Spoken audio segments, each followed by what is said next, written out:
тарыны жуып алдық. Енді мына кастрөлкімізге саламыз.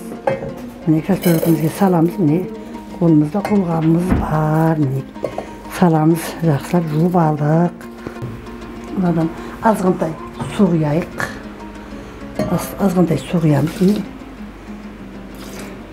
Азғантай су құямыз. Астын жағып жібер.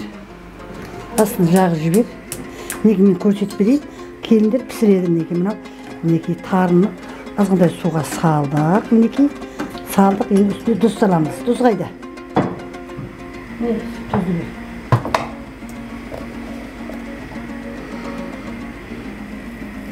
Көз өлшемімізбен салдық. Енді тары ондай тұзды не қыла бермейді.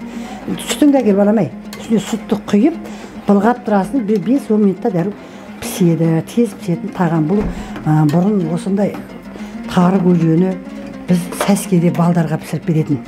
Қазір каша береді ғой, соның орнына береді тары көже, бұламық пісіріп беретін. Бұл адамға тойымды ішінде бұның дәрумені күшті, адам ағзасына құй. Адам ағзасына дәрумені күшті. Бұл деген өте күшті құя бер. Болды. Енді қайнатып, осындай былғап тұрып пісіреміз. Тез піседі. Сәл құйыңқырайсың ба? Сұйықтау болсын да қой болмай. Болды. Болды енді. Неге? Бұл тары көже деген. Қазір піскесін тағы көрсетемін. Осылай піседі. Неге? Тарыны жақсылап жуып алдық.